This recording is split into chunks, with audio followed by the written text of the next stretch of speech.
Welcome to my channel. In case you are not yet subscribed and would like to see more of my videos in the future, make sure to click the subscribe button and click the little bell icon. Now that we got that out of the way, I want to address something and talk about something, and that is the fact that I call myself a foreigner in India. Particularly, this comment made me realize that it would be a good idea to address this. Obviously, there are going to be people who say you don't have to justify yourself, and I 100% know that this is the internet, so no matter what you say, there's always going to be somebody who is offended. However, I do have to take into account that I live in India and I live with Indians. If there is something as silly as me calling myself a foreigner that is upsetting a lot of people unnecessary, I do feel that that's worth it to address it, because looking back at the history that India has with foreigners, primarily the colonization with the British, I feel like there are some topics that you do have to be sensitive about, and this is one of those topics, hence why I'm making this video. Another reason why I also wanted to make this video is because I'm getting more and more messages from foreigners asking me what it's like to live in India as a foreigner on a daily basis. So I thought, you know what, let me just make this video and address why I call myself a foreigner in India, and then I can also address what it's like to actually live in India and follow some procedures that are very important if you are a foreigner in India. So I can explain that to my foreigner viewers as well in one go. Without further ado, there are 3 reasons why I call myself a foreigner in India. The first reason is very technical. The second reason is because of certain procedures that you really do have to follow and which are very important if you are a foreigner in India. And the third reason is because of ethical or moral reasons.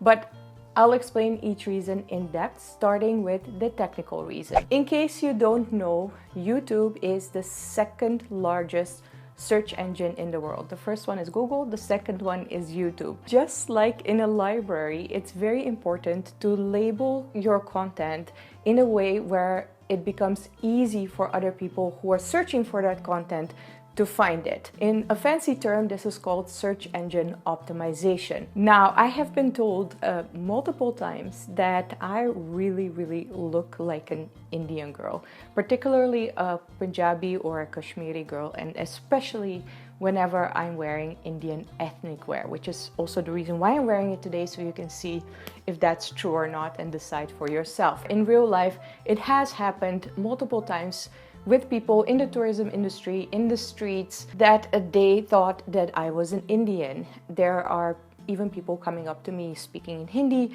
sometimes here in Karnataka, even speaking in Kannada to me.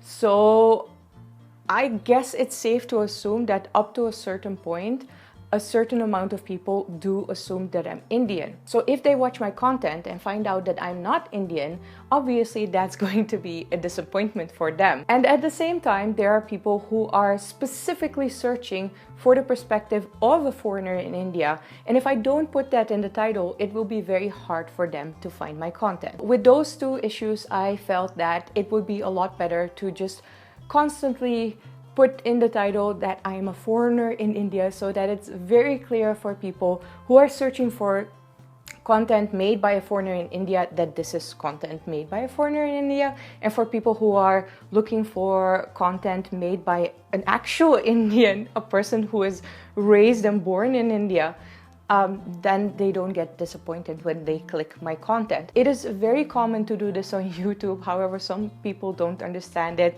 But if you just look at the creators in India who are making, for instance, traveling videos abroad, they always put in Indian backpacker in Europe, or Indian backpacker in the US, or Indian backpacker in Bali. It is just a way for us to tag our content, so it is easier for people to find the content that they're searching for. So nothing fancy about that.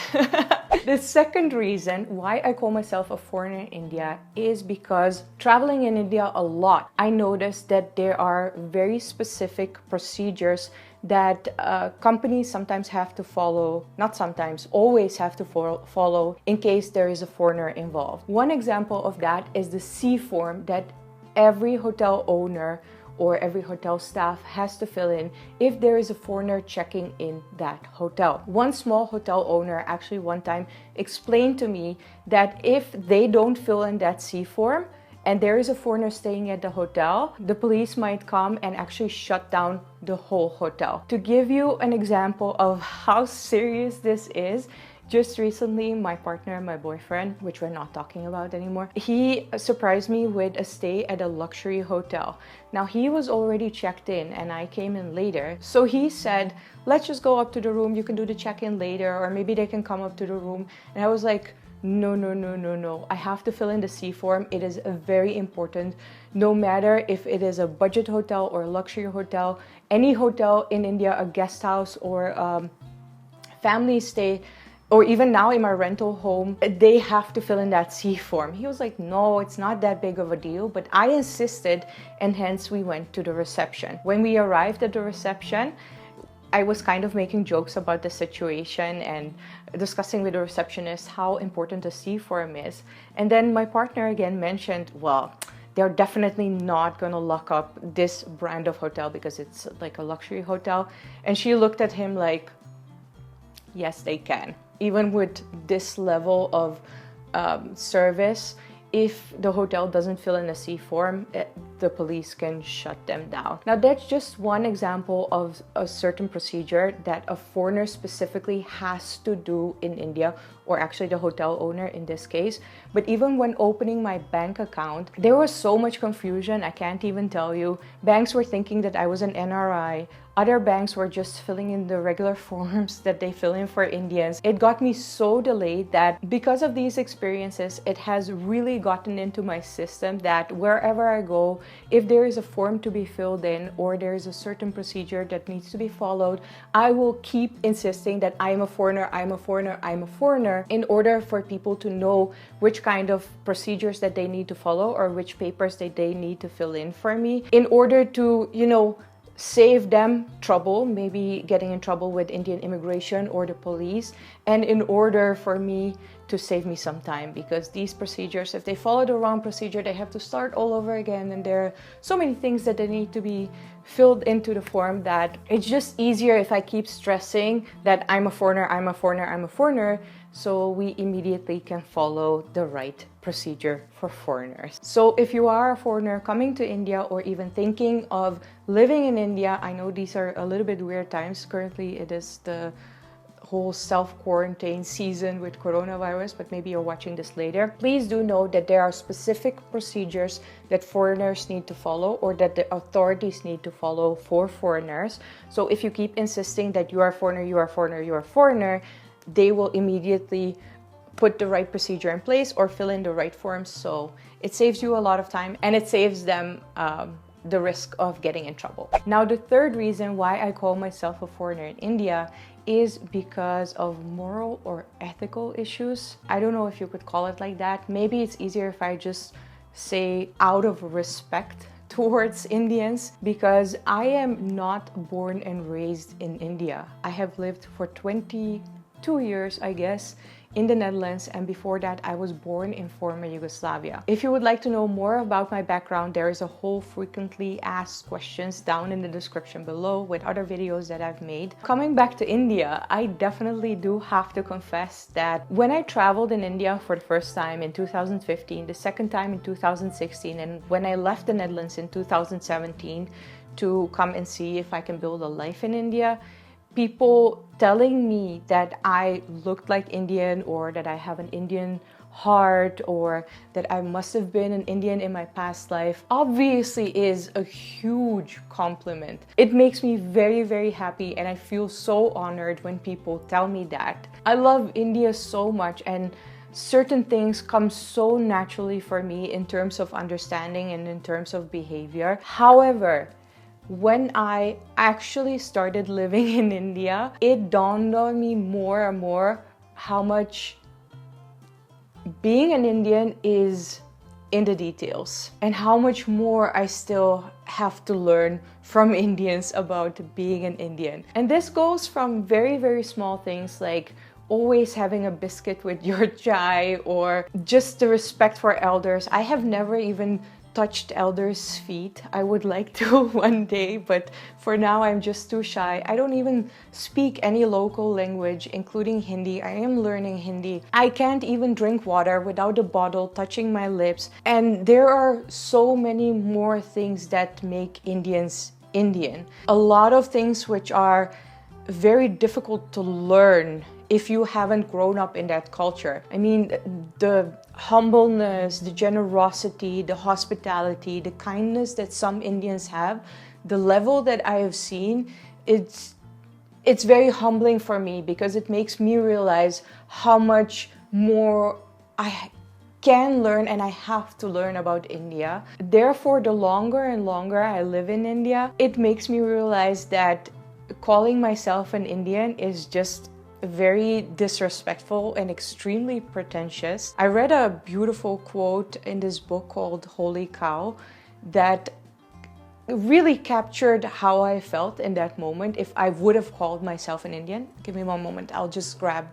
Got it. It's this book from the author Sarah McDonald. She lived in India for 2 years in the 80s, which means India was a whole different country. However, I found the book about her experiences hilarious. So if you would like to read that, I would definitely recommend it, especially if you are a foreigner coming to India. As an Indian, you might find some things quite offensive, but please do keep in mind that this was the 80s, so obviously she also had a different perspective. This is the quote. "I am uncomfortable by people adopting a cultural identity just because they perceive their society lacks its own."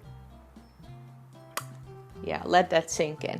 Now, I don't believe that my society, the Netherlands, or Dutch people, or Dutch culture, or even Yugoslavian, former Yugoslavian, or Serbian culture lacks its own.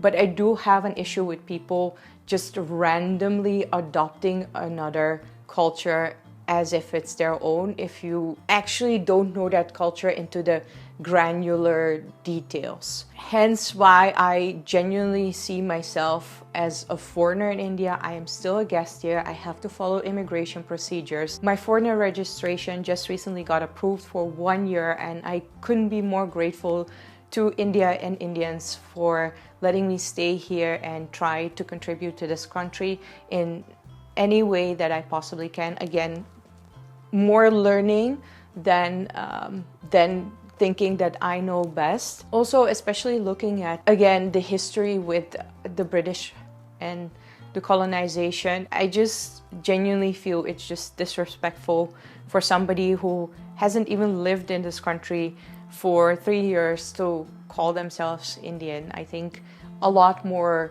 needs to be learned by myself and practiced by myself for me to ever call myself an Indian. So yeah, it's actually more of a matter of respect and not me feeling better than Indians. I don't feel better than any person in this world, not just Indians. I feel that's just such a horrible mental attitude to have going through life. We are all equal, regardless of our skin color, our education, our status of wealth.